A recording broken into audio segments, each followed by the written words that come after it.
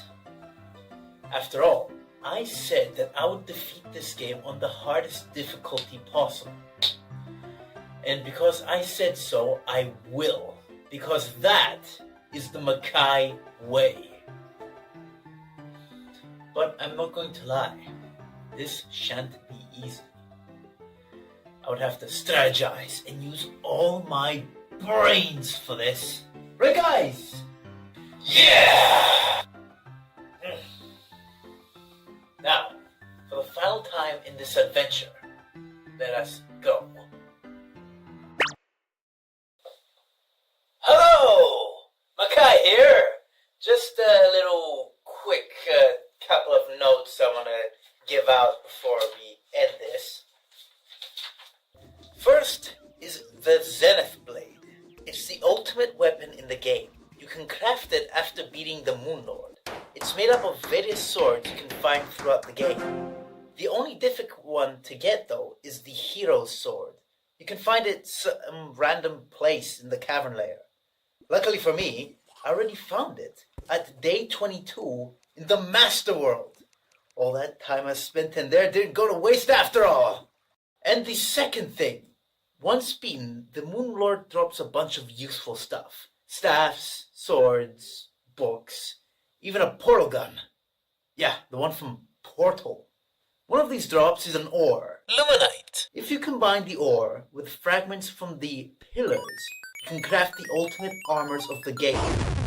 Each armor is a representation of its pillar. Long-ranged attacks for the Vortex pillar. Close-ranged attacks for the Solar pillar. Magical attacks for the Nebula pillar. And whatever the Stardust pillar does. This was an important decision to make. This was the final armor I would don in Terraria. The ultimate culmination of what my playstyle was in all the days I had been playing. A difficult decision indeed. A decision that I chose the solar armor. Obviously. That's all I had to say.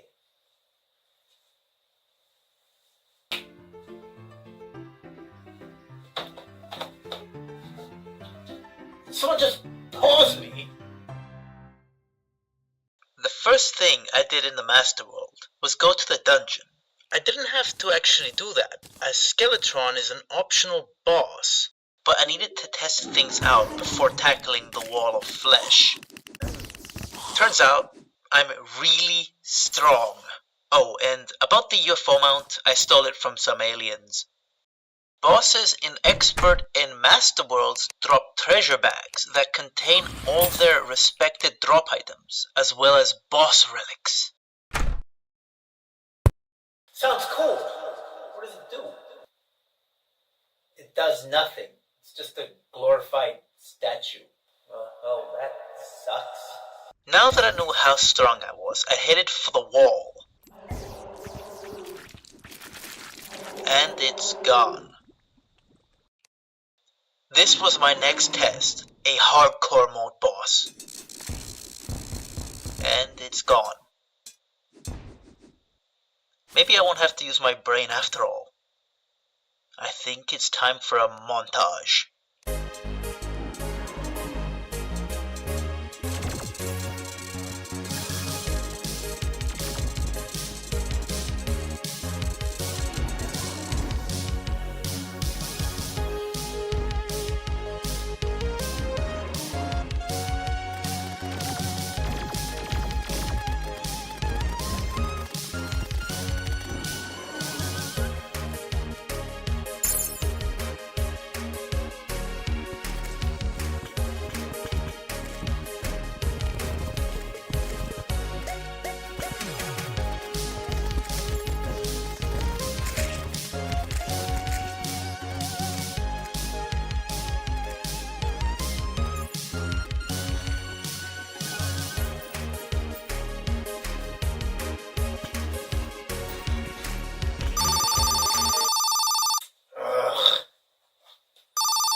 just... The check bounced! Hey, pause the game.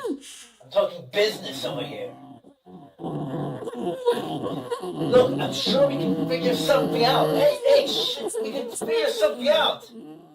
Hey, did you hear it? Shut up!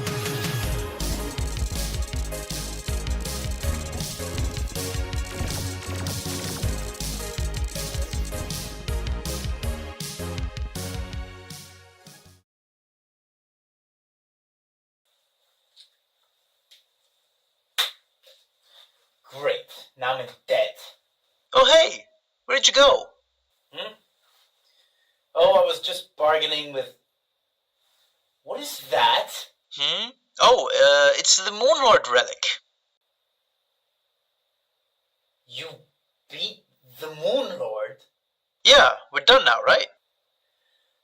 Yes. Yes, we're done now.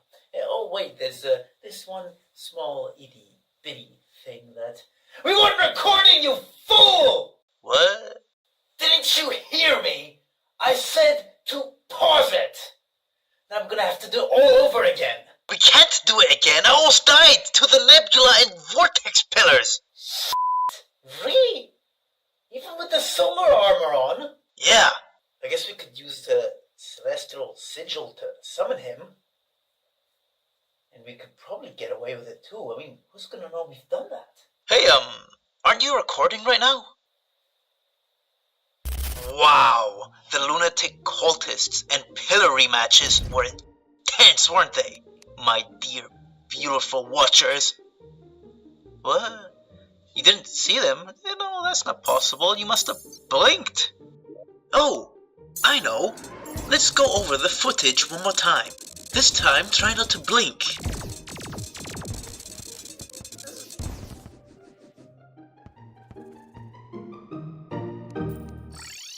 And there you have it. That was quite something, wasn't it?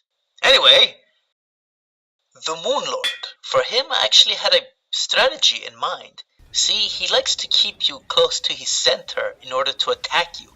You can outrun him if you're fast enough, but I'm lazy. So to avoid any sort of effort, I came up with this. I created a mini arena for the fight, ending in pillars, and using the portal gun drop, I would run between these two pillars, causing the Moonlord to have to reset any time he wants to attack me again. Let's see how it goes.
There, I beat the hardest difficulty.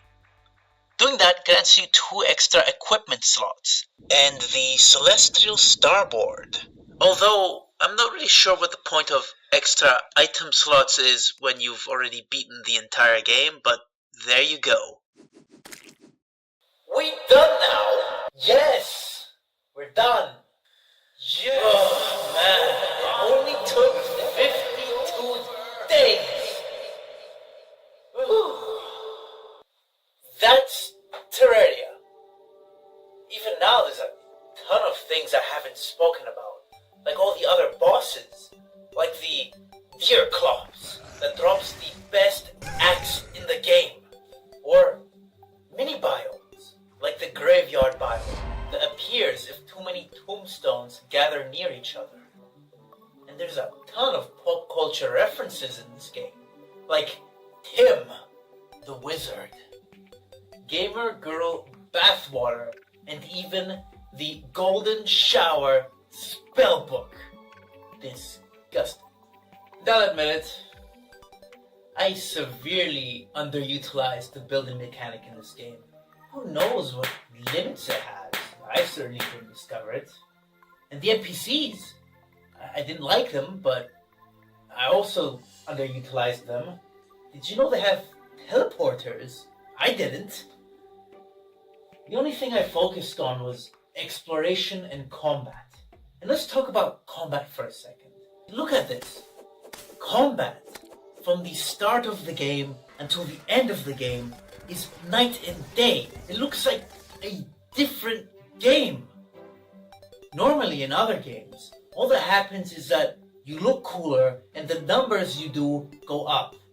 But not in Terraria, the difference is clear.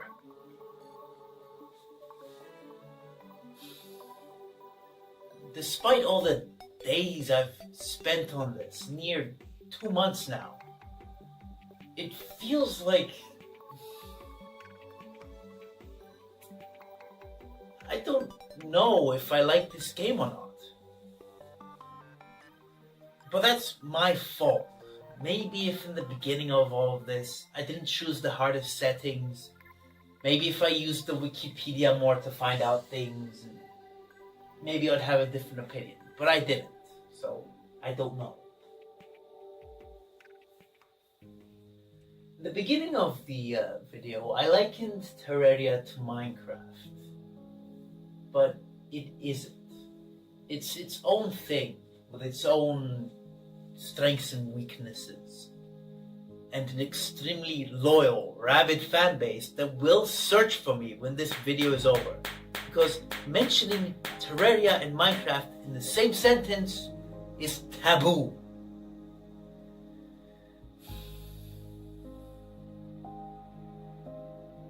Did you know that since the release of Terraria back in 2011, every single DLC that's come out has been free? And in today's world, where DLC is used as a crutch for profit, I think that's really cool. Can you imagine how much money they could have made? Terraria sold 58 million copies, going 59 soon. And they just let people play everything. If even half the people bought the DLCs, we're talking about millions upon millions here. And if that's not a reason to buy this game, to at least play it once in your life, I don't really know what is. I think it's worth a shot. But if you don't want to go at it alone, you can always bring a friend with you.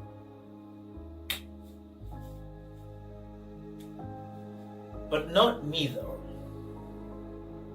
Mackai flies alone. And I think that just wraps up this video. Well, there's one matter left. To take out the trash. Wait! You said you'd free us! You lied to us, you idiot! Lie? No, I didn't lie. I'm giving you freedom from life. There can only ever be one Mackai.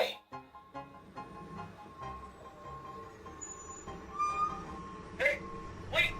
Just give me 2 seconds to finish the video! Somebody here! Ah!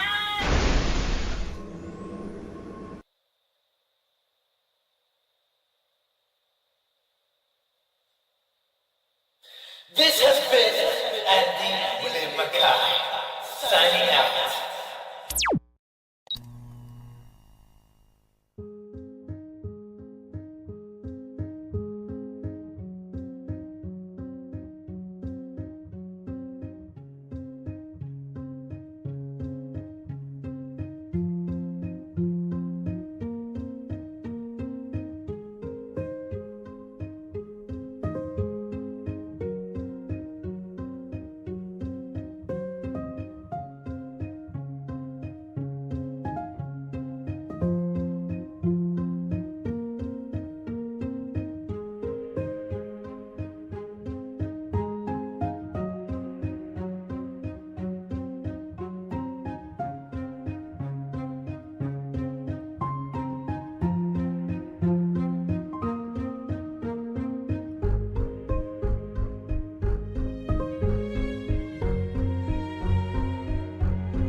Hey guys, did you know that there's a tutorial? There's a what?